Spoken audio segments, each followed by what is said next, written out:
Feel the real fear with us.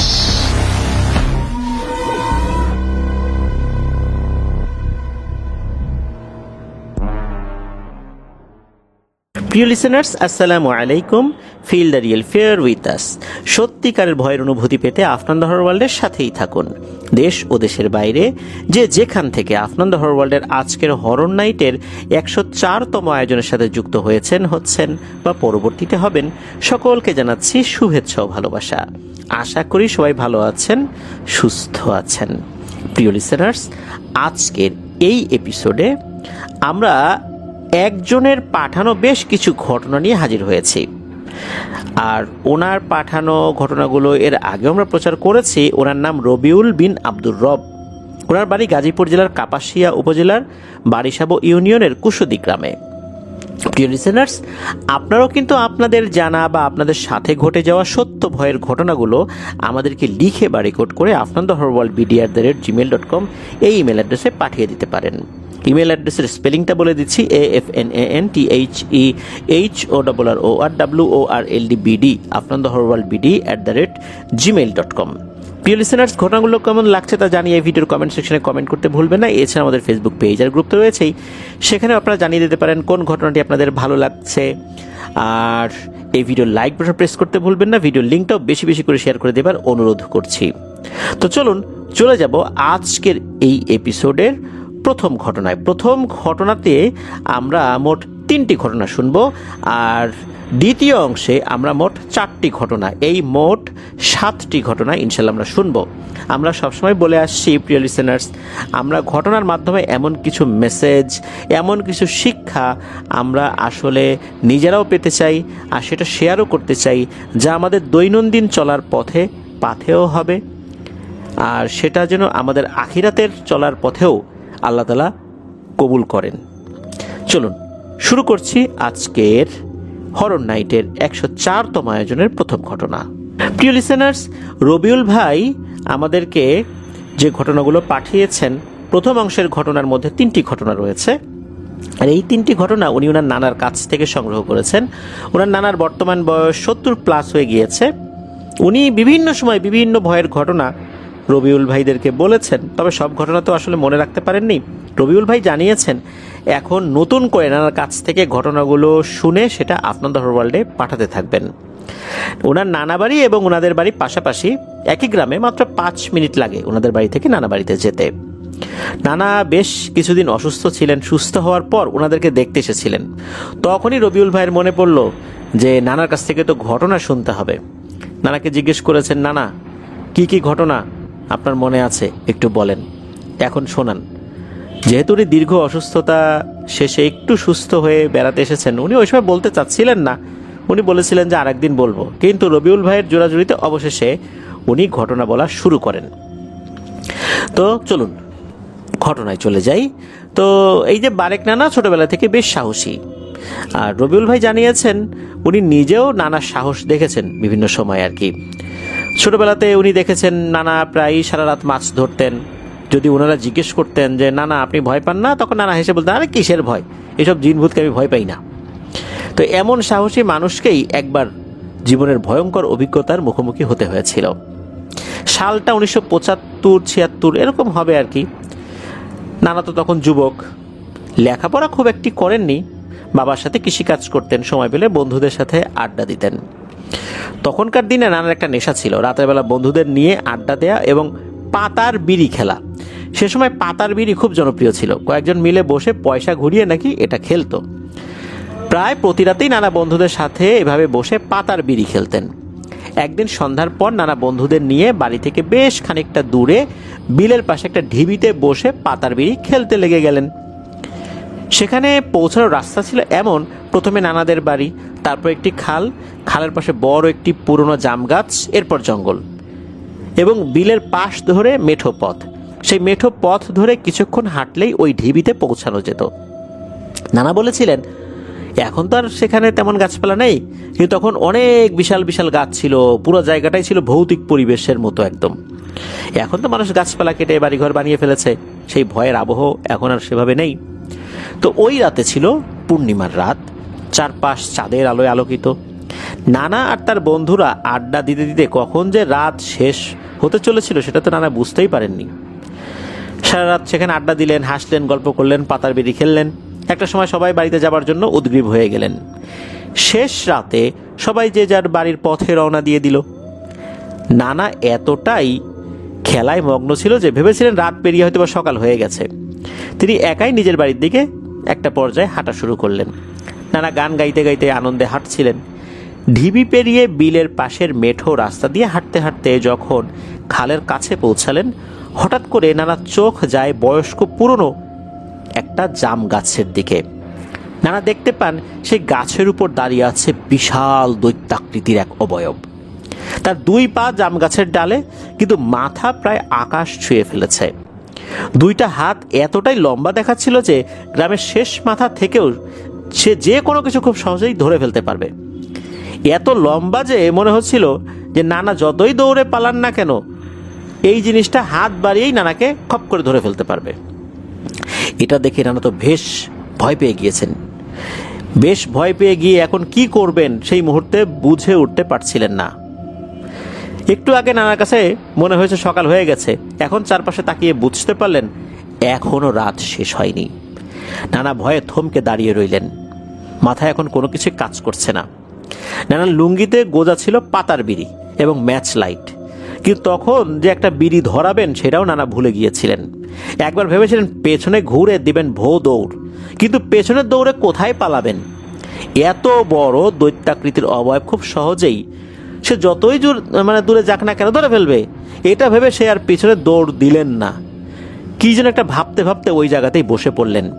নানা অনুভব করলেন মাথার উপরে যেন কিছু একটা ঘুরছে, কিন্তু এতটাই ভয় তিনি পেয়েছেন যে উপরের দিকে তাকিয়ে যে উনি দেখবেন যে কি ঘুরছে এবং ঘোড়ার একটা শব্দ হচ্ছিল, সেটা কিসের শব্দ, এই সাহসটা উনি তখন করতে পারলেন না। নানা এরপর অনুভব করলেন একটা শক্ত হাত নানার মাথার চুল ধরে টানতে শুরু করেছে। এত জোরে টানছিল যে মনে হচ্ছে মাথার সব চুল ছিঁড়ে যাবে। ব্যথায় তিনি অজ্ঞান হওয়ার মতো অবস্থা। চুল ছাড়ানোর জন্য প্রাণপণ চেষ্টা করতে লাগলেন, কিন্তু কোনো লাভ হলো না। সেই অবয়বটা নানার মাথার চুল টেনেই যাচ্ছিল। সেই মুহূর্তে দূরের এক বাড়ি থেকে এক ব্যক্তির কাশির শব্দ ভেসে এলো। কাশির শব্দ শুনে নানা সেই ব্যক্তিকে চিনতে পারলেন। সেই ব্যক্তি ছিল নানার বংশেরই লোক, কিন্তু নানা যে তখন তাকে ডাক দেবেন সেই শক্তিটুকুও যেন হারিয়ে ফেলেছিলেন। নানা ভেবেছিলেন মানুষের শব্দ শুনে এবার হয়তো বা ছেড়ে দেবে, কিন্তু না, সেই অবয়বটা তখনও চুল টানা থামালো না। এভাবেই আরো বেশ খানিকটা সময় চলে গেল। কিছুক্ষণ পর কিছুটা দূরে একটা মসজিদ রয়েছে, সেই মসজিদ থেকে ফজরের আজান শোনা গেল। যদিও তখন মসজিদে মাইক ছিল না, বাড়িঘর কম আর ভোর থাকায় তখন দূর থেকেও আজানের ধ্বনি স্পষ্টই শোনা গিয়েছিল। আজানের সাথে সাথেই মাথার চুল ধরে টানা হঠাৎ করে বন্ধ হয়ে গেল। নানা যেন হাফ ছেড়ে বাঁচলেন। চারপাশে তাকিয়ে তিনি তখন আর ওই অবয়বটিকে দেখতে পাচ্ছিলেন না। নানা তখন সাথে সাথে সেখান থেকে দৌড় শুরু করলেন এবং দৌড়ে খাল পেরিয়ে বাড়িতে চলে এলেন। পথিমধ্যে আর কোনো সমস্যা হয়নি।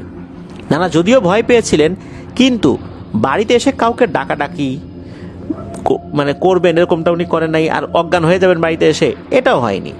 বাড়িতে আসার পর নানার ভয় যেন কেটে গিয়েছিল।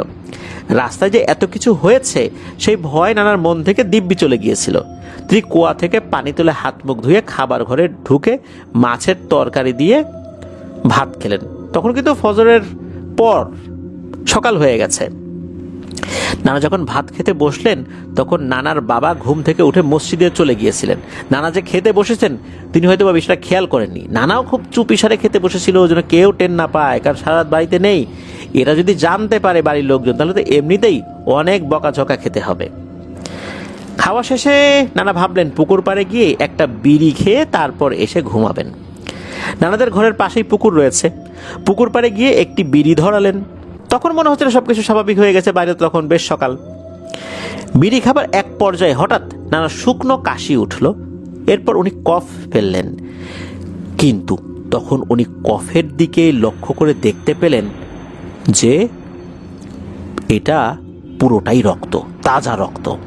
উনি যতবার কাশি দিলেন প্রতিবারই শুধু মুখ দিয়ে তাজা রক্ত বের হচ্ছিল। সেই সাথে মাথায় অসহ্য ব্যথা শুরু হয়ে গেল। না তখন কি করবেন কিছু বুঝে উঠতে পারলেন না। তারপর ভাবলেন বিষয়টা পরিবারকে জানানো দরকার। ভয়ে দ্রুত গিয়ে ওনার মাকে ঘুম থেকে জাগালেন। আর নানার বাবা ইতোমধ্যে মসজিদ থেকে নামাজ পড়ে চলে এসেছেন। বাড়িতে এসে উনি দেখলেন যে এই অবস্থা। নানা তো ওনার মা বাবা দুজনকে ঘটনা বলেছেন। শুনে নানার বাবা তো বেশ বকাঝকা করলেন। উনি বললেন, সারা রাত বাইরে কাটাইলি, আবার এসে মাছ দিয়ে ভাত খেলি, ভয় পেয়ে এসে এভাবে মাছ মাংস দিয়ে ভাত খেতে হয়? গোসলও যদি করতি তারপরও খেতি, তাও একটা কথা ছিল। এই জন্যই তো তোর এই অবস্থা। এদিকে নানার অবস্থা কিন্তু ক্রমাগত খারাপ হয়ে যাচ্ছে। কি আর করা, নানার বাবা আর বকাঝকা না করে উনি তাড়াহুড়ো করে পাশের গ্রামের এক নাম করা কবিরাজকে নিয়ে আসতে গেলেন। কবিরাজকে বাড়িতে নিয়ে আসতে আসতে প্রায় ঘন্টাখানেক লেগে গিয়েছিল। এই সময়ের মধ্যে নানার অবস্থা আরও খারাপ পর্যায়ে চলে যায়। তাজা রক্ত গলা থেকে ক্রমাগত বের হওয়া শুরু হচ্ছে, আর এক উদ্ভট গন্ধ ওনার শরীর থেকে বের হচ্ছিল। নানার বাবা কবিরাজকে সাথে নিয়ে বাড়িতে এলেন। কবিরাজ এসে নানাকে দেখলেন। তখন কবিরাজ বললেন, হায় হায়, এই ছেলের অবস্থা তো খুবই খারাপ হয়ে গিয়েছে, মারাত্মক এক জিনের প্রভাব পড়েছে এর উপর। এখনই এর চিকিৎসা শুরু করতে হবে, নতুবা আমার দ্বারা কিছুই করা সম্ভব হবে না। তারপর নানার কাছ থেকে সব ঘটনা শুনতে চাইলেন। নানা সব কিছু খুলে বললেন বিস্তারিত। সব কিছু শুনে কবিরাজ ঝাড়ফুঁক শুরু করলেন। কবিরাজ যখন ঝাড়ফুঁক শুরু করলেন তখন আশ্চর্য রকমভাবে নানার শরীর থেকে এক ধরনের পিচ্ছিল ফেনার মতো আষ্টে জিনিস বের হতে লাগলো, যা গড়িয়ে গড়িয়ে মাটিতে পড়ছিল। প্রচণ্ড দুর্গন্ধ ছিল সেই ফেনাগুলো। অনেকক্ষণ ধরে ঝাড়ফুঁক চলার পর যখন শরীর থেকে ফেনা বের হওয়া বন্ধ হয়ে গেল, তখন কবিরাজ ঝাড়ফুঁক করা থামালেন। ঝাড়ফুঁক চলাকালে নানা অজ্ঞানের মতো হয়েছিলেন। নানার সাথে কি হচ্ছে সেটা তিনি শুধু অনুভব করতে পারছিলেন, এছাড়া তেমন কিছু বুঝতে পারছিলেন না। শুধু নাকি তার মনে হচ্ছিল কেউ যেন ওনাকে খুব মারধর করছে। নানা বেশ দুর্বল হয়ে মাটিতে শুয়েছিলেন। কবিরাজ কিছু পানি পড়া এবং ওষুধ দিয়ে নানার বাবাকে বললেন, আজকে যেটা রাস্তায় তোমার ছেলেকে আটকে ছিল সেটা পিশাচ শ্রেণীর এক শক্তিশালী জিন। এই খালপাড়েই তার বসবাস। মধ্যরাতে মূলত এই পিশাচটি তোমার ছেলের উপরে নজর দিয়েছিল। এরপরই সে যখন দেখলো বাড়িতে ফিরছে, তখন তাকে মেরে ফেলার জন্য ওই জিনটা রাস্তায় দাঁড়িয়ে যায়। তোমার ছেলে অনেক দেরিতে ফিরেছে, একদম ফজরের আজানের আগ মুহূর্তে, যার কারণে ওর শক্তিটাও দুর্বল হয়ে গিয়েছিল। এরপর সে তার চুল ধরে টানাটানি করছিল। সে চেষ্টা করছিল কোনোভাবে ঘাটটা ভেঙে ফেলতে, কিন্তু তোমার ছেলে তো পুরোপুরি সাহস হারায় নাই আল্লাহর রহমতে, যার ফলে ওই পিশাচটা কোনোভাবেই তোমার ছেলেকে সেভাবে আয়ত্তে নিতে পারছিল না। আর ফজর আজান হয়ে যাওয়ায় তখন ফজর আজানের সময়ও হয়ে গিয়েছিল, এই জন্য সে বড় ধরনের কোনো ক্ষতি করতে পারেনি। তবে এই পিশাচটা অদৃশ্য হয়ে গেছে ঠিকই, কিন্তু তোমার ছেলের সাথে যেটা করে দিয়েছিল, এটা যদি এভাবে থেকে যেত তোমার ছেলে কয়েকদিনের মধ্যেই মারা যেত। তবে সবচেয়ে বড় সমস্যা যেটা, সেটা হচ্ছে পরবর্তীতে তোমার ছেলেকে যদি এ পায় তাহলে কিন্তু বড় ধরনের ক্ষতি করবে। আর তোমার ছেলে বাড়িতে এসেই মাছ দিয়ে ভাত খেয়েছে, যার ফলে এই পিশাচের তৈরি করা প্রভাবটা এর শরীরে খুব ভালো মতো কাজ করেছে। তা না হলে কিন্তু এতটা কাজ করতো না। যাক, আল্লাহর রহমতে চিকিৎসা করা গিয়েছে, এটাই শুকরিয়া। ঠিক মতো চিকিৎসা করাতে না পারলে এতক্ষণে হয়তোবা সে দুনিয়া থেকে বিদায় নিত। এ কথা বলার পর কবিরাজ খুব কড়াভাবে সাবধান করে দিয়ে গেলেন যে সে যেন আর রাতের বেলা এভাবে বাইরে ঘোরাফেরা না করে। জিনটা এখনকার মতো চলে গিয়েছে, যে কোনো সময় তার উপর আবার আক্রমণ করবে, আর এইবার যদি একবার মুখোমুখি হয়ে যায় নানাকে মেরেই ফেলবে, অতএব সাবধান। এরপর কবিরাজ বেশ কিছু তদবির দিয়েছিলেন যাতে করে নানার শরীর থেকে সেই জিনের প্রভাব পুরোপুরি কেটে যায়। আর এরপর কবিরাজকে নানার বাবা কিছু পারিশ্রমিক দিয়ে দিয়েছিলেন। কবিরাজ চলে যান। নানা কয়েকদিন মোটামুটি অসুস্থ ছিলেন, ভয় পেয়েছিলেন তো অসুস্থ ছিলেন। তাছাড়া ওনার শরীর থেকে গলা দিয়ে অনেক রক্ত বের হয়ে গিয়েছিল, এই কারণে উনি অসুস্থ ছিলেন। আল্লাহর রহমতে এরপর উনি ধীরে ধীরে সুস্থ হয়ে ওঠেন। তো এরপরের যে ঘটনাটা, এই ঘটনাটা এই জায়গারই, এটা ঘটেছে নানার চাচির সাথে, যেটা নানা বলেছিলেন রবিউল ভাইকে। এটা একটা মর্মান্তিক ঘটনা। নানার বাবা আর চাচা একজন, অর্থাৎ নানার বাবারা দুই ভাই। নানার বাবা ছিলেন ছোট, নানার চাচা বিয়ে করেছেন অনেক বছর হলেও তখন তাদের শুধু একটি কন্যা সন্তান ছিল। এই ঘটনার অর্থাৎ এই যে আমরা মাত্র যে ঘটনাটি শেয়ার করলাম, এই ঘটনার মাত্র কয়েক মাস আগে তাদের আরেকটি পুত্র সন্তান হয়। নানার সাথে এই ঘটে যাওয়া ঘটনার কিছুদিন পর নানার চাচি একদিন দুপুরে বাড়ি থেকে এই খালপাড়ের এই জাম গাছটার নিচে যায়, যেই জাম গাছে নানা একটা বিশাল অবয়বকে দাঁড়িয়ে থাকতে দেখেছিলেন আর কি। তো এই জাম গাছের নিচে গিয়েছে গাছ থেকে কিছু শুকনো পাতা কুড়াতে। ওই দিকের মহিলারা নাকি জঙ্গলের চারপাশ থেকে পাতা কুড়িয়ে এনে রান্না করত, এখনও অনেকেই করে। তখন নানির সন্তান হয়েছে 4 মাস বা 3.5 মাস এরকম একটা সময় আর কি। বাচ্চাকে বাড়িতে রেখে গিয়েছিল, পরিবারের কোনো একজনের কাছে দিয়ে বলে গিয়েছিল যে বেশিক্ষণ লাগবে না, সে শুধু কিছু শুকনো পাতা ঝাড়ু দিয়ে তুলে নিয়ে আসবে, খুব অল্প সময়ের মধ্যে সে চলে আসবে, এমনটাই বলে গিয়েছিল। চাচি যখন সেখানে যায় পাতা কুড়াতে লাগলো, এরপরে হঠাৎ করে এক পর্যায়ে চাচির মনে হলো কিছু একটা চাচিকে জোরে আছাড় মেরেছে মাটিতে। মাটিতে আছাড় খাবার সাথে সাথে চাচির কথা বলা বন্ধ হয়ে যায় আর শরীর অবশ হয়ে যায়। সেখান থেকে যে উঠে দাঁড়াবে সে শক্তিটুকু শরীরে আর অবশিষ্ট থাকে না, সেখানেই পড়ে থাকে অনেকক্ষণ। এদিকে চাচির যেই সন্তানটা হয়েছে পুত্র সন্তান, সে তো বেশ কান্নাকাটি করছে। যার কাছে দিয়ে গিয়েছিল সে দেখছে যে কি ব্যাপার, এতক্ষণ হলো আসে না। তখন সে চিন্তা করলো কাউকে বলবে যে বাচ্চার মা তো ওইদিকে গিয়েছে, একটু দেখে আসতে, সে এখনো আসছে না কেন, বাচ্চা তো খুব কান্নাকাটি করছে, তার ক্ষুধা লেগেছে। তখন একজন লোক ওই দিকে যায় চাচিকে খোঁজার জন্য, গিয়ে দেখে ওই জাম গাছের কাছে চাচি মাটিতে পড়ে আছে, ফ্যাল করে শুধু তাকিয়ে আছে করুণ দৃষ্টিতে, কিন্তু কোনো কথা বলতে পারছে না, শরীরটাও নাড়াতে পারছে না। সে তো তখন চিৎকার চেঁচামেচি শুরু করে, অন্যান্য লোকজন সেখানে চলে আসে, ধরাধরি করে চাচিকে বাড়িতে নিয়ে আসে। বাড়ির সবাই বুঝতে পারে জায়গাটা বেশি ভালো না, এই জায়গাতে এমন সমস্যা হয়ে যাওয়া এটা অস্বাভাবিক কিছু না, এটা জিন ঘটিত সমস্যা নিশ্চয়ই। বাড়ি থেকে তখন সেই পাশের গ্রামের কবিরাজকে আনার জন্য লোক পাঠানো হয়, যিনি এই নানার চিকিৎসা করেছিলেন। সেই কবিরাজ বাড়িতে আসে, আসার পর ঘরের ভিতরে ঢোকে, চাচিকে বেশ কিছুক্ষণ দেখার পর দ্রুত ভয়ে এবং আতঙ্কে ঘর থেকে বাইরে বেরিয়ে আসেন। কোনো চিকিৎসা না করেই উনি চলে যেতে উদ্যত হলে সবাই জিজ্ঞেস করেন যে কি ব্যাপার, আপনি চলে যাচ্ছেন কেন? তখন উনি বলেন যে এই রোগীর চিকিৎসা করা আমার পক্ষে আর সম্ভব না, এই রোগীর চিকিৎসা আমি কেন, কেউই করতে পারবে না।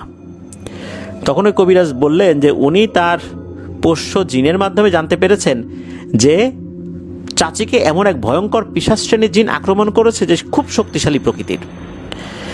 এই জিনটা সেই জিনটা না যেটা এই যে রবিউল ভাইকে আক্রমণ করেছিল, এটা অন্য আর একটা জিন। আর এই কবিরাজের পোষ্য জিনেরা চাচির সাথে শুরু থেকে শেষ পর্যন্ত কি হয়েছে এই বিষয়টা খুলে বলে, কারণ চাচির তো জবান বন্ধ হয়ে গেছে, উনি তো কথা বলতে পারছেন না, যার কারণে জিনেদের মাধ্যমে এই তথ্যটা জানা গিয়েছে। ওই জিনটা চাচিকে আক্রমণ করার সাথে সাথেই নাকি চাচির শরীর সবকিছু নষ্ট করে দিয়েছে। আর কবিরাজ এটা বললেন যে এই ধরনের রোগীদের ক্ষেত্রে ওই কবিরাজ যত অভিজ্ঞতা অর্জন করেছেন সেই অভিজ্ঞতার আলোকে কবিরাজ বলেন যে এই রোগীরা 11 দিন নয়তো 21 দিনের মাথায় নির্দিষ্ট একটা সময়ে নাকি মারা যায়। উনি বললেন আমার পক্ষে আর কিছুই করা সম্ভব না, আল্লাহ চান তো সুস্থ হয়ে যেতে পারেন, তবে ঝাড়ফুঁক করে আর কোনো লাভ হবে না। কবিরাজ নিজেও মন খারাপ করে বাড়ি থেকে চলে যান। এদিকে কবিরাজের এসব কথা শুনে বাড়ির সবাই তো বেশ আতঙ্কিত হয়ে যায়, এইটুকু সময়ের মধ্যে কি হয়ে গেল। এদিকে মাত্র 3-4 মাসের বাচ্চা আছে, এই বাচ্চাটার কি হবে? এরপরেও পরিবারের সবাই চাচিকে বাঁচানোর জন্য মেডিকেল ট্রিটমেন্ট করায়, কিন্তু কোনো কিছুতেই কিছু হয়নি। 11 দিনের মাথায় চাচি দুনিয়া থেকে বিদায় নেন। এই 11 দিনের ভেতরে উনি কোনো কথা বলতে পারেননি, পুরো শরীর প্যারালাইজড ছিল। মাঝে মাঝে বাচ্চাটার দিকে শুধু ফ্যাল করে করুণ দৃষ্টিতে তাকিয়ে থাকতো আর চোখ দিয়ে অঝরে অশ্রু ঝরত। ওনার মৃত্যুর পর পরিবার জুড়ে শোকের ছায়া নেমে আসে। পরবর্তীতে ওই সন্তানকে এই রবিউল ভাইয়ের নানার মা নিজের বুকের দুধ পান করিয়ে নিজের সন্তানের মতোই লালন পালন করেছেন। তখন নানার মায়ের 1 মাস বয়সী সন্তান ছিল। নানার চাচি মৃত্যুবরণ করার কয়েক বছর পরেই নিজের স্ত্রীর শোকে নানার চাচাও দুনিয়া থেকে বিদায় নেন। এখন সন্তানরা তো এতিম হয়ে গেল, নানার বাবা ওনার ভাইয়ের সন্তানদেরকে নিজের সন্তানের মতো লালন পালন করেছেন, বড় করেছেন। নানার এবং নানার ভাইয়ের কিন্তু অনেক সহায় সম্পত্তি ছিল। নানার বাবা কিন্তু একজন সৎ নামাজি ব্যক্তি ছিলেন। ওনার ভাতিজা বড় হবার পর ওনার ভাতিজা এবং ভাতিজি 2 সন্তান ছিল, তো তাদের সমস্ত প্রাপ্য অর্থাৎ তাদের প্রাপ্য যত সম্পত্তি ছিল সব কিছু বুঝিয়ে দেন। এমনকি উনি এটাও করেছেন, সেটা হচ্ছে যে তাদেরকে ডেকে বলেছেন যে এই দেখো, এই সম্পত্তির মধ্যে তোমাদের অর্ধেক ভাগ, আমার অর্ধেক ভাগ, যেই অংশটা তোমাদের পছন্দ সেটা তোমরা গ্রহণ করো, তোমাদের পছন্দ হবার পর বাকি অংশটা আমি নেব, আমার সন্তানরা ভাগ বাটোয়ারা করে নেবে। কারণ নানার বাবা উনি খুবই পরহেজগার মানুষ ছিলেন। উনি চিন্তা করতেন যে আমার এই এতিম ভাতিজি ভাতিজা এদেরকে কোনো কারণে যদি আমি বঞ্চিত করি, কোনোভাবে ওরা যদি মনে করে যে আমার মা বাবা জীবিত নাই, আমাদেরকে এই ভালো জিনিসটা হয়তোবা চাচা দিতে পারতেন, দিলেন না, তাহলে আল্লাহর কাছে উনি কি জবাব দিবেন?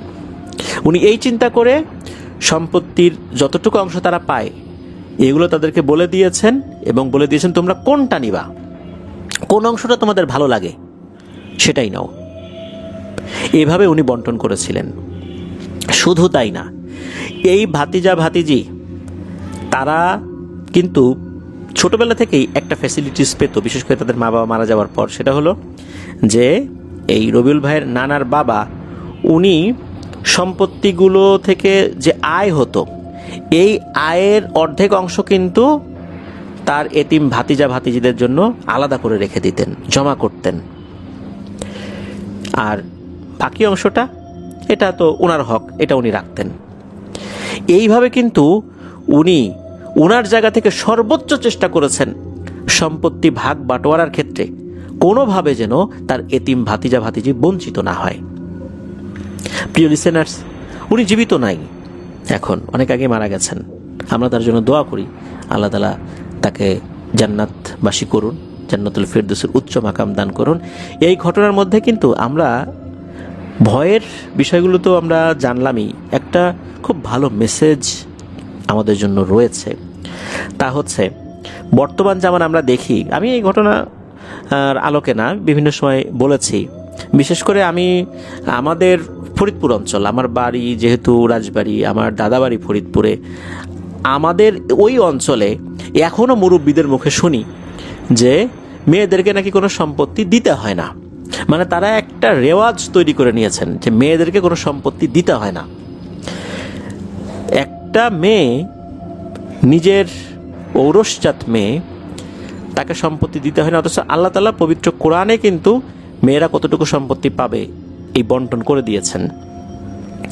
ওই মেয়ে যদি মারা যায় তাহলে তার সন্তানাদিরা সম্পত্তি পাবে, এটা কি আমরা কখনো আশা করতে পারি? নিশ্চয়ই না।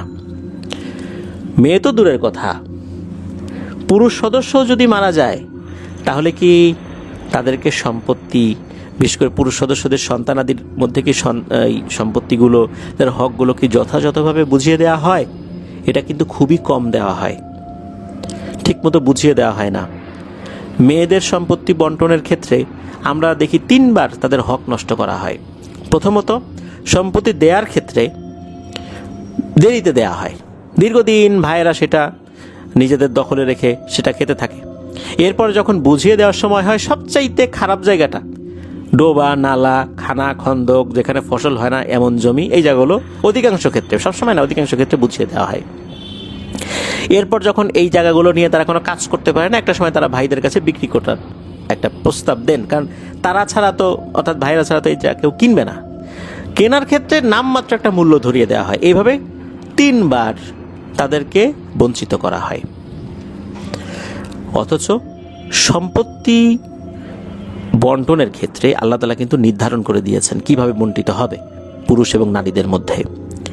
আর যারা এভাবে হক মারবেন, আমি অনেককেই দেখি, আমার দেখা অনেকেই আছে যারা হজ করে এসেছেন, বিশাল বড় বুজুর্গ ব্যক্তি, এমনকি আলেমদের মধ্যে আমি এমনটা দেখেছি যে সম্পত্তি এভাবে মেরে দিয়ে অনেক বুজুর্গ সেজে বসে আছেন।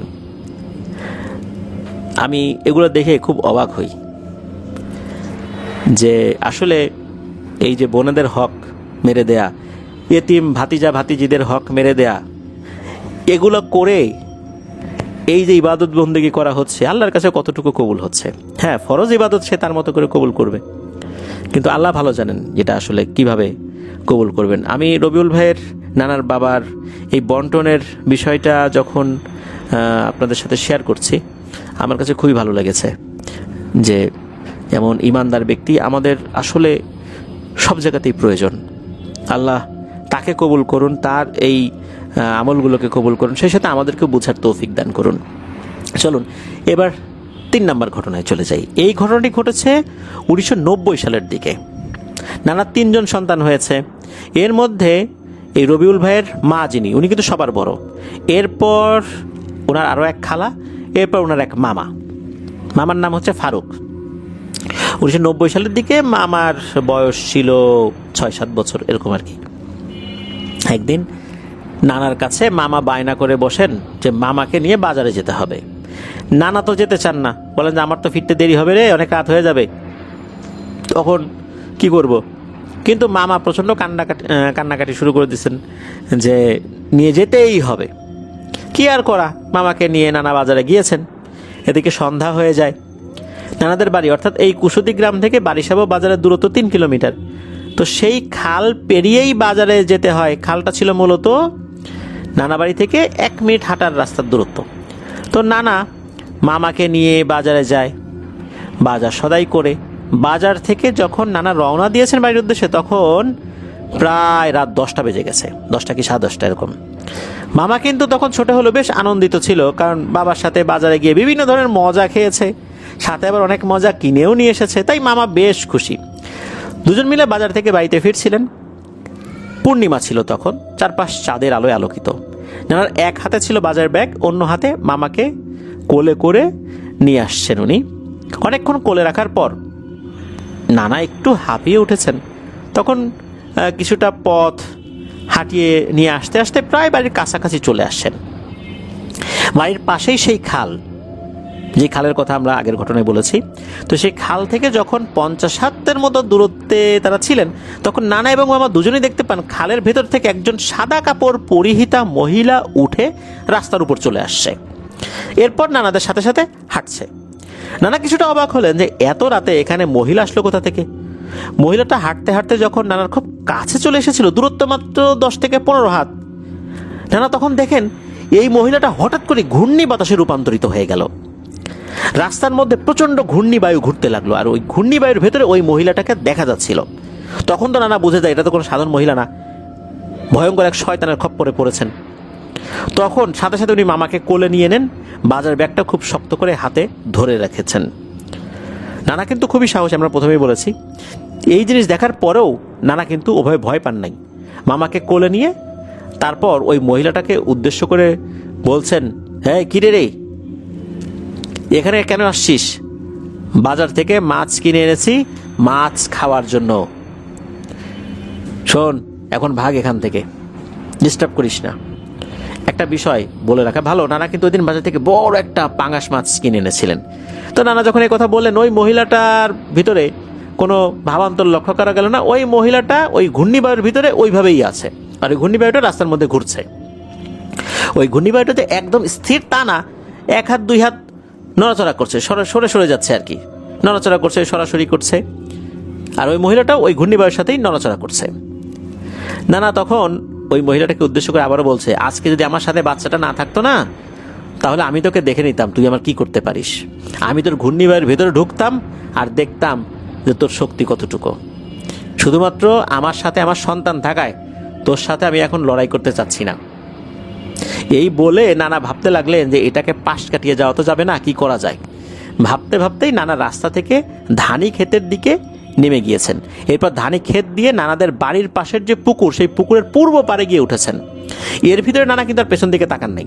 নানা যখন পুকুরের পাড়ে গিয়ে উঠেছেন, তখন খাল পাড়ের দিকে তাকিয়ে নানা দেখতে পান সেই মহিলাটা এখনও দাঁড়িয়ে আছে ওই ঘূর্ণিবায়ুর ভেতরেই। এরপর বাড়ির দিকে রওনা হয়েছেন। বাড়ির পেছনে এসে রাস্তায় দাঁড়িয়ে আবার সেই খালের দিকে তাকান। তিনি দেখতে পান সেই মহিলা অবয়বটি খালের অপর প্রান্তে তখনও দাঁড়িয়ে আছে। ওই ঘূর্ণিবায়ুর ভেতরেই ঘুরছে। নানা তখন আর সেখানে দাঁড়িয়ে না থেকে সাথে সাথে বাড়িতে চলে আসেন। বাড়িতে আসার পর মামাকে জিজ্ঞেস করেন যে আসার সময় তুই কী দেখেছিলি রে বাবা? মামা শুধু বলেন উনি একটা মহিলাকে দেখেছেন শুধু, আর এরপর আর কিছুই দেখেন নাই, জাস্ট একবার একটা দেখছেন মহিলা, কিন্তু ঘূর্ণিবায়ু বা ঘূর্ণিবায়ুর ভিতরে ওই মহিলাকে দেখা যাচ্ছে এগুলো উনি আসলে কিছু আর দেখেন নাই। যাই হোক, নানা সেদিন রাত্রে খাওয়া দাওয়া করেন নাই, শুধু মামাকে গোসল করিয়ে উনি শুয়ে পড়েছিলেন। পরদিন সকালবেলা উনি গোসল করে হাত মুখ ধুয়ে নাস্তা করেছিলেন। তো এই বিষয়টা নিয়ে আসলে ওই ধরনের কোনো সমস্যা হয়নি। তো ধারণা করা হয় যে ওইখানে একটা পিশাচিনী ছিল, এই পিশাচিনীটা হঠাৎ করে সামনে চলে আসে আর একটা ঘূর্ণিবায়ু সৃষ্টি করেছিল, আর ঘূর্ণিবায়ুর ভিতরেই সে বসেছিল। তার উদ্দেশ্য হয়তো বা ওই বাজারের ব্যাগের ভেতর থেকে মাছ নিয়ে যাওয়া ছিল, তবে সে সেটা করতে পারেনি। তো এটাই ছিল ঘটনা। ধন্যবাদ জানাচ্ছি রবিউল ভাইকে আবারও ওনার পাঠানো ঘটনার জন্য। এর পরের ঘটনাও কিন্তু রবিউল ভাইয়েরই পাঠানো, পরে আরও 4টি ঘটনা রয়েছে। তো চলুন আমরা চলে যাব আমাদের এবারের হরর নাইটের 104তম আয়োজনের পরবর্তী ঘটনায়।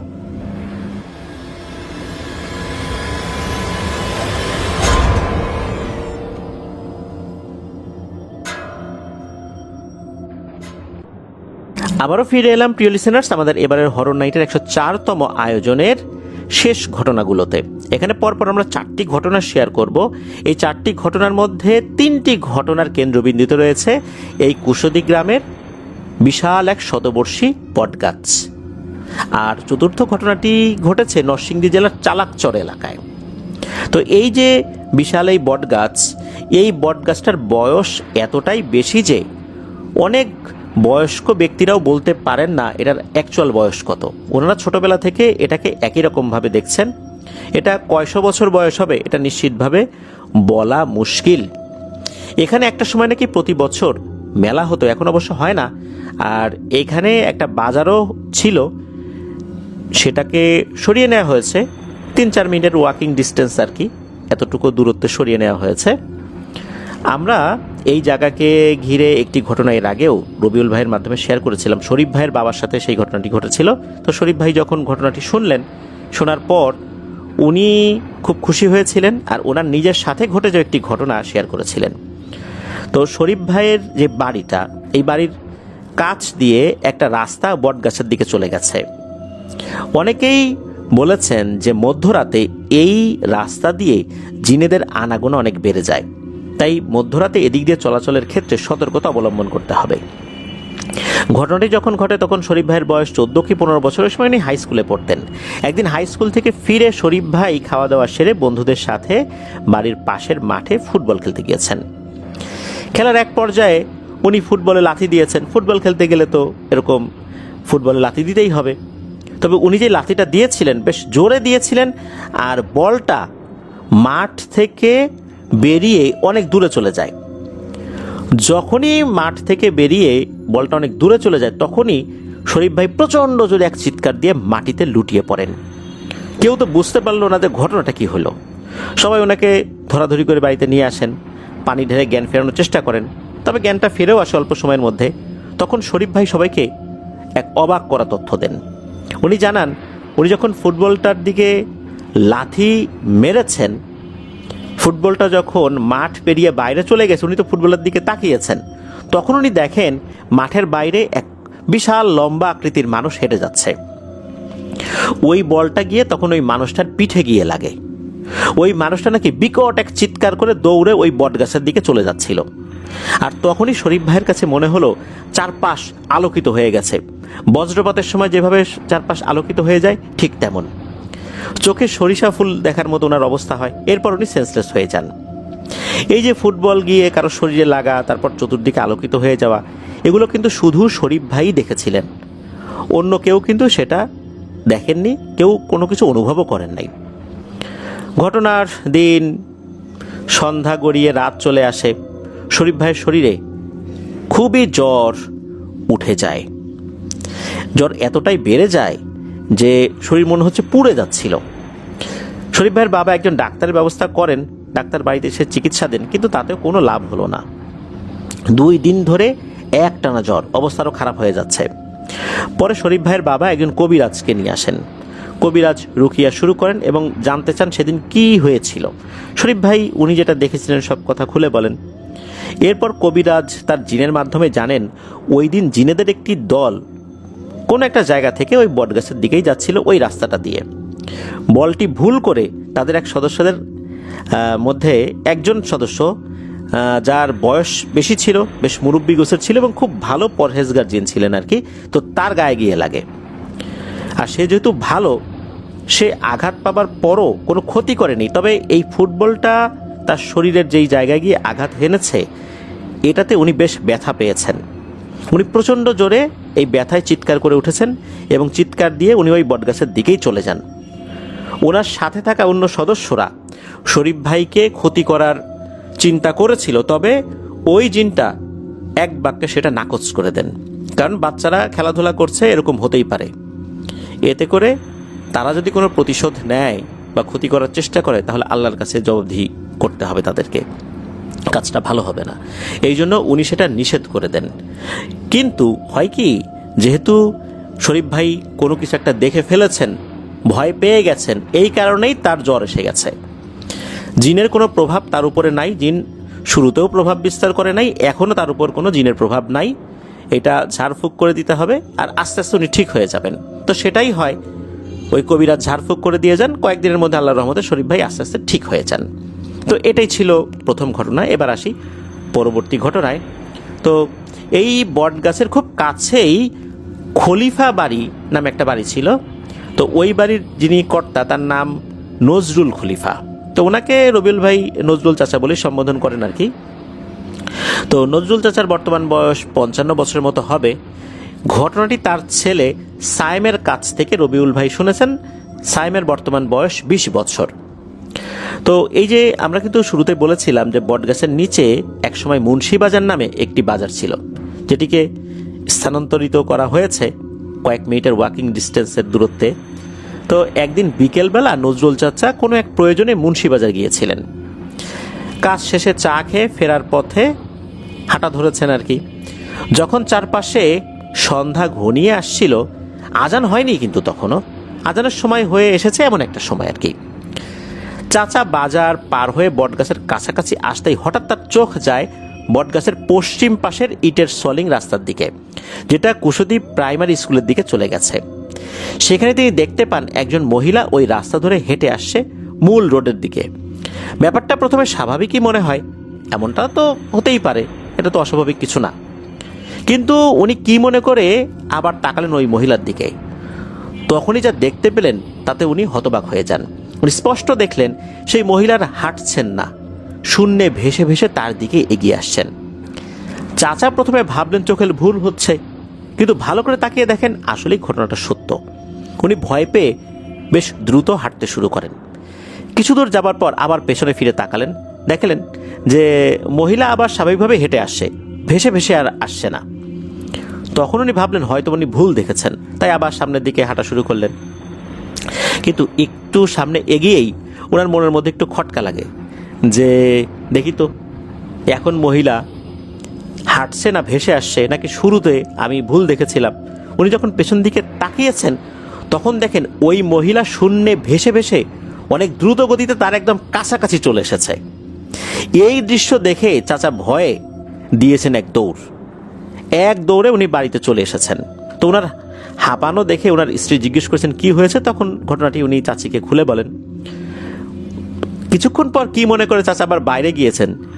উনি চিন্তা করলেন যে ওই জিনিসটা আছে কিনা এখনো, তবে উনি তখন বাইরে গিয়ে আর কিছুই দেখতে পাননি।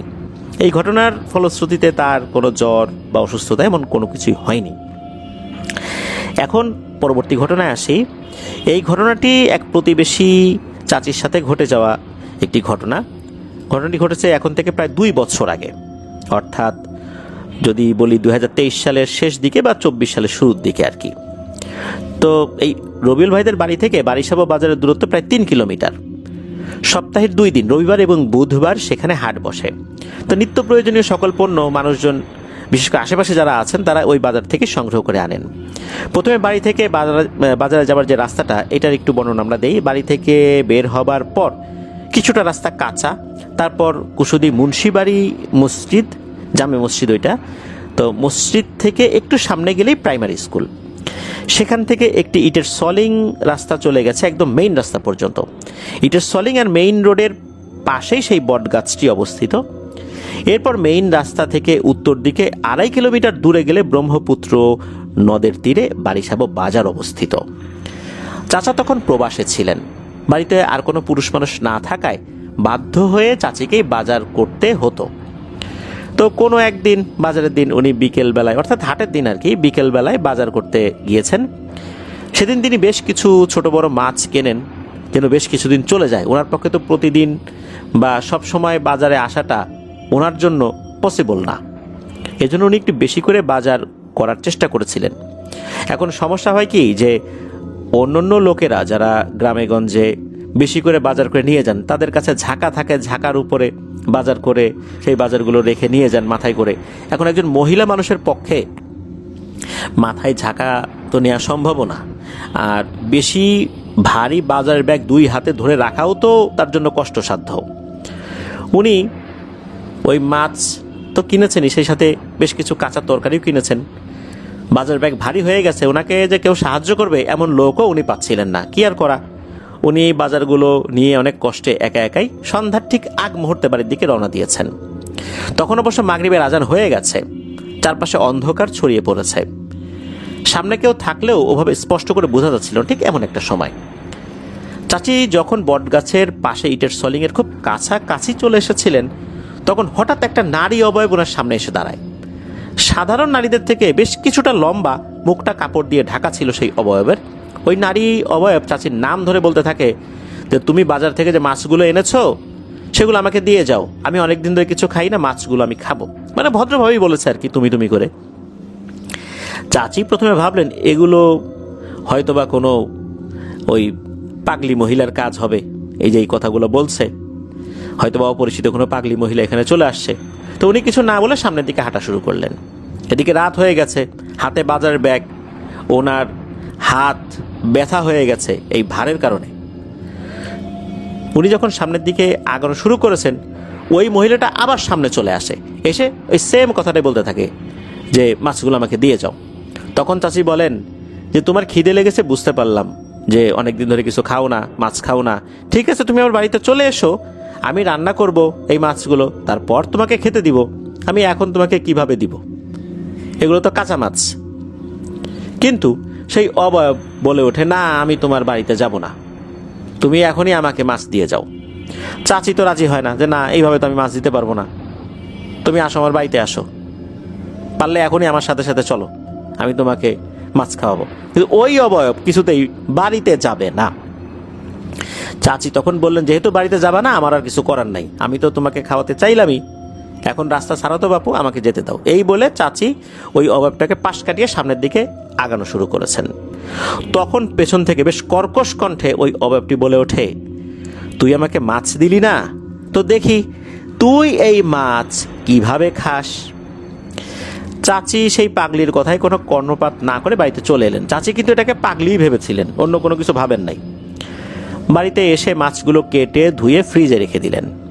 তারপর বাড়ির স্বাভাবিক কাজকর্ম শেষ করে ঘুমিয়ে পড়লেন। সকালে ঘুম থেকে উঠে রান্না করার জন্য যখন ফ্রিজ থেকে মাছ আনতে গেলেন, তখন তো উনি অবাক, ফ্রিজে একটা মাছও নাই, সব মাছ উধাও। উনি তো ছোট ছোট প্যাকেট করেছিলেন, যখন মাছ কেটেছিলেন একবার তো আর খাবেন না, যখন যে প্যাকেটটা প্রয়োজন সেটা নামাবেন, কিন্তু একটা প্যাকেটও নাই, মাছ একটাও নাই সেখানে।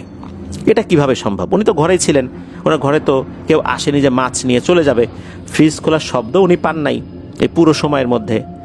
তখন চাচি বুঝতে পারেন, গতকাল সন্ধ্যার পর যেই নারী অবয়ব ওনাকে বলেছিল, তুই মাছ খেতে দিলি না আমাকে, দেখি তোরা কিভাবে খাস, মূলত সেটা একটা জিন ছিল। এই জিনই মাছগুলো খেয়ে ফেলেছে। তবে আল্লাহর রহমতে ওই জিনটা চাচির কোনো ক্ষতি করেনি। চাচি পরবর্তীতে বুঝতে পেরেছেন, কেননা এই মাছ রিলেটেড ঘটনা তো আসলে ওইখানে হরহামেশাই ঘটে। ওই সময় চাচি বুঝতে পারেন নাই, ওই সময় বুঝতে পারলে উনি তো ভয় পেয়ে যেতেন। আল্লাহর রহমতে উনি ওই সময় বুঝতে পারেন নাই আর কি, তার চাচিরও তেমন কোনো ক্ষতি হয়নি। এবার আসেন আমরা শেষ ঘটনায় চলে আসি। এই ঘটনাটি রবিউল ভাইকে শেয়ার করেছেন তারই এক ছোট ভাই, যার নাম তরিকুল ইসলাম, যার বাড়ি নরসিংদী জেলার মনোহরদী উপজেলার চালাকচর এলাকায়। আর ঘটনাটি তার বাবার সাথে ঘটেছে। উনি ওনার বাবার নামটি উল্লেখ করেন নাই। তো ঘটনাটি ঘটে 2017 সালের জুন মাসে। ঘটনার শুরুটা এক সাধারণ বিকেলবেলা। তরিকুল ভাইয়ের বাবা সেদিন একটি প্রয়োজনে তাদের বাড়ি থেকে বেশ কিছুটা দূরে যান। কাজ শেষে যখন তিনি বাড়ির পথে ফিরছিলেন তখন রাত নেমে এসেছে। বাড়ির পথে ফিরতে ফিরতে হঠাৎ পথিমধ্যে তার জলবিয়োগের প্রয়োজন হয়। তিনি রাস্তার পাশে একটি জঙ্গলের কিনারায় বসে জলবিয়োগ করতে থাকেন। সেই মুহূর্তে তিনি হঠাৎ খেয়াল করেন সাধারণ মশার থেকে আকারে অনেক বড়, কয়েক ইঞ্চি লম্বা হবে, এরকম বড় বড় কিছু মশা তাকে কামড়াচ্ছে। তিনি একাধিকবার সেগুলোকে তাড়ানোর চেষ্টা করলেন, কিন্তু কোনোভাবেই মারতে পারছিলেন না। মশাগুলো উড়ে চলে যাচ্ছিল। বিষয়টি তার কাছে কিছুটা অস্বাভাবিক মনে হলেও আর জঙ্গলের পাশে হওয়ায় উনি চিন্তা করলেন জঙ্গলের পাশে এরকম ঝোপ জঙ্গলে মশা বড় তো হয়ে যেতেই পারে। এই ভেবে উনি আসলে খুব একটা গুরুত্ব দেন নাই, একদমই যে গুরুত্ব দেন নাই তা না, তবে ওভাবে বেশি গুরুত্ব দেন নাই। জলবিয়োগ শেষ করে আবার বাড়ির পথে রওনা দিলেন, কোনো সমস্যা ছাড়াই বাড়িতে পৌঁছেও যান। বাড়িতে এসে স্বাভাবিকভাবে খাওয়া দাওয়া শেষ করেন, কিন্তু এর কিছুক্ষণ পর থেকেই উনি শরীরে অসুস্থতা অনুভব করতে থাকেন। ওনার শরীরে জ্বর আসতে শুরু করে। প্রথম রাতটা কোনোভাবে জ্বরের মধ্যেই কেটে যায়, কিন্তু পরদিন সকাল থেকে জ্বরের মাত্রা ভয়ঙ্করভাবে বেড়ে যেতে থাকে। স্বাভাবিক ওষুধ খাওয়ানো হলো, দোকান থেকে ওষুধ এনে দেওয়া হয়েছিল, কিন্তু কোনোভাবে জ্বর আর নাম ছিল না। তার সঙ্গে দেখা দিল আরেকটি সমস্যা, খাওয়ার প্রতি একদমই অরুচি। জ্বর হলে খাবারে অরুচি হতে পারে, এটা স্বাভাবিক, কিন্তু এই কয়েকদিনের মধ্যেই তার শরীর অস্বাভাবিক রকমের শুকিয়ে যেতে থাকলো, চোখ মুখ বসে যেতে লাগলো। পরিবার তো চিন্তিত হয়ে পড়ল। তাকে একটি ভালো হসপিটালেও নিয়ে যাওয়া হলো। ডাক্তার বিভিন্ন পরীক্ষা নিরীক্ষা করালেন। অবাক করা বিষয়, তার কোনো রোগই ধরা পড়ল না। ডাক্তার কিছু ভিটামিন এবং সাধারণ কিছু ওষুধ দিয়ে বললেন তেমন কিছু না, শরীর দুর্বল হয়ে পড়েছে, কিছুদিনের মধ্যেই ঠিক হয়ে যাবে। কিন্তু বাস্তবে উল্টোটা হতে লাগলো।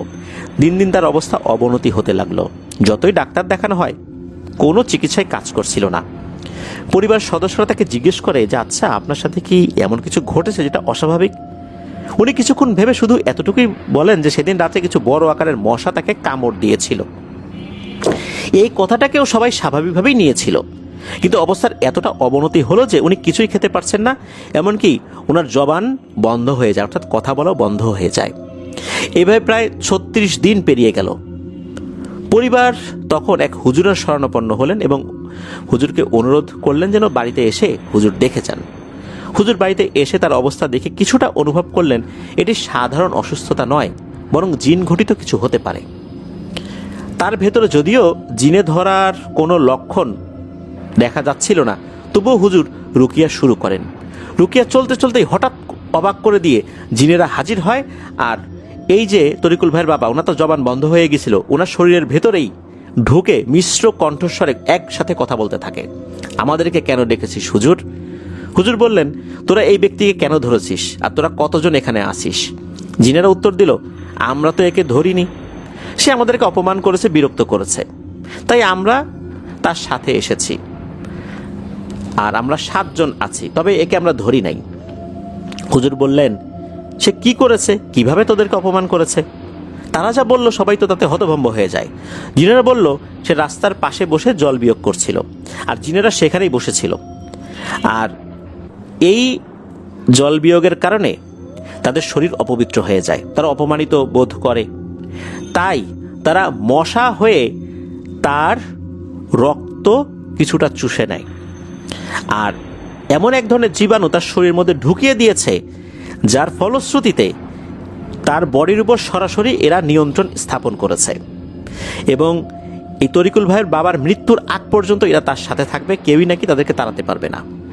এই কথাগুলো পরিবারের সবাই স্পষ্টভাবে শুনতে পেল। সবাই তো কান্নায় ভেঙে পড়ল। পরিবার হুজুরকে বলল যে হুজুর, যেভাবেই হোক কিছু একটা করেন, এদের হাত থেকে সুস্থ করার ব্যবস্থা করেন। হুজুর তাদেরকে ভয় দেখে তাড়ানোর চেষ্টা করলেন যে তোরা এখান থেকে চলে যা, নাহলে তোদেরকে কষ্ট দিব। কিন্তু জিনেরা রীতিমতো উল্টো হুমকি দিল এবং বলল, তুই যা করিস কর, আমরা এখান থেকে যাব না। তখন হুজুর তো তাদেরকে বলল, তোরা বল কি দিলে তোরা এখান থেকে চলে যাবি, তাই দেব। জিনগুলো বলল, তুই এখন যাই দিস না কেন, কোনো লাভ হবে না, কারণ আমরা যা করার করে ফেলেছি, এর শরীরের আর কিছুই অবশিষ্ট নাই, আমরা সব কিছু শেষ করে দিয়েছি, সে আর বড়জোর কয়েকদিন বাঁচবে, তুই যদি তোর বিপদ না চাস তাহলে এখান থেকে ভাগ। এই বলার সাথে সাথে নাকি ওই জিনেরা তরিকুল ভাইয়ের বাবার শরীর ছেড়ে চলে যায়। তরিকুল ভাইয়ের বাবা আগের মতোই কথা বলতে পারেন না আর। হুজুর নিরাশ হয়ে পড়লেন, পরিবারকে সান্ত্বনা দিয়ে বললেন, আমি তো আমার সাধ্যমতো চেষ্টা করেছি, কিন্তু কিছুই করতে পারলাম না, আমাকে ক্ষমা করবেন, এখন হয়তো বা আর কিছুই করার নাই। এর পর অর্থাৎ হুজুর চলে যাবার কয়েকদিন, 3 দিন বা 4 দিন এভাবে কেটে যায়। এই সময়ের মধ্যে কিন্তু তরিকুল ভাইয়ের বাবাকে শক্ত কোনো কিছুই খাওয়ানো যাচ্ছিল না, শুধু সামান্য ফলের রস খাওয়ানো যেত। অবশেষে 40তম দিনে 2017 সালের জুলাই মাসে তরিকুল ভাইয়ের বাবা ইন্তেকাল করেন। ইন্না লিল্লাহি ওয়া ইন্না ইলাইহি রাজিউন। প্রিয় লিসেনার্স, এই ঘটনার মাধ্যমে কিন্তু আরও একটি বিষয় আমাদের সামনে চলে আসলো যে রাসূলুল্লাহ সাল্লাল্লাহু আলাইহি ওয়াসাল্লাম বলেছিলেন যে কোনো জায়গায় অপবিত্র করা উচিত নয়। ফলদার গাছের নিচে, ছায়াদার গাছের নিচে, গর্তের ভিতরে, ঝোপ জঙ্গলে এভাবে হুট করে কোথাও বসে যাওয়া উচিত নয়। কফ থুতু ফেলা উচিত নয়, ময়লা আবর্জনা ফেলা উচিত নয়, তাতে করে কিন্তু ভয়ঙ্কর বিপদ নেমে আসতে পারে, যেমনটা তরিকুল ভাইয়ের বাবার সাথে ঘটেছিল। আল্লাহ তাআলা তার ভুল ত্রুটি ক্ষমা করুন, জান্নাতুল ফেরদৌসের মেহমান হিসাবে কবুল করুন। প্রিয় লিসেনার্স, ঘটনাগুলো কেমন লাগলো তা জানিয়ে এই ভিডিওর কমেন্ট সেকশনে কমেন্ট করতে ভুলবেন না। এছাড়া আমাদের ফেসবুক পেজ আর গ্রুপ তো রয়েছে আপনাদের হরর আলমে, সেখানে গিয়েও আপনারা আপনাদের মতামত জানাতে পারেন। আপনাদের জানা বা আপনাদের সাথে ঘটে যাওয়া সত্য ভয়ের ঘটনাগুলো আমাদেরকে লিখে বা রেকর্ড করে afnandohorworldbd@gmail.com এই ইমেল অ্যাড্রেসে পাঠাতে পারেন। প্রিয় লিসেনার্স, যারা আমাদেরকে ঘটনা পাঠিয়ে প্রতিনিয়ত আমাদের চলার পথকে মসৃণ করছেন, এই রবিউল ভাইয়ের মতো, তাদের সবার জন্য রইল আমাদের তরফ থেকে আন্তরিক মোবারকবাদ এবং কৃতজ্ঞতা। আল্লাহ আমাদেরকে যেমন ভালো রাখুন, সুস্থ রাখুন, আপনাদেরকেও আল্লাহ তাআলা ভালো রাখুন, সুস্থ রাখুন, যাতে করে একসাথে অনেকটা পথ আমরা পাড়ি দিতে পারি। প্রিয় লিসেনার্স, আজকের এপিসোড থেকে বিদায় নিব। সবাই ভালো থাকবেন, সুস্থ থাকবেন, আমার জন্য দোয়া করবেন, আমার পরিবারের জন্য দোয়া করবেন, আপনাদের জন্য দোয়া রইল, আপনাদের পরিবারের প্রত্যেকের জন্য দোয়া রইল। মহান আল্লাহ সুবহানাহু ওয়া তাআলা আমাদেরকে ভালো রাখুন, সুস্থ রাখুন, নিরাপদে রাখুন, একসাথে দীর্ঘ অনেকটা পথ এইভাবেই আমরা ভয়ের ঘটনার মাধ্যমে শিক্ষণীয় অনেক বিষয় যেন শিখতে পারি, আর এই শিক্ষাটা যেন আপনাদের হরর ওয়ার্ল্ডের সাথে জড়িত সবার জন্য সাদকায়ে জারিয়া হয়ে থাকতে পারে। আপনাদের কাছে অনুরোধ থাকবে, এই শিক্ষাগুলো আপনারা অনেকের মাঝে ছড়িয়ে দিন, তাহলেই আমাদের চলার পথের একটা পাথেও সংগ্রহীত হবে, যা দিয়ে আমরা পরকালেও নাজাতের একটা রাস্তা হয়তোবা করতে পারবো, যদি আল্লাহ কবুল করেন। প্রিয় লিসেনার্স, ইনশাল্লাহ দেখা হচ্ছে, কথা হবে আসছে বৃহস্পতিবার আমাদের থার্সডে নাইটের আরও একটি এপিসোডে। আসসালামু আলাইকুম।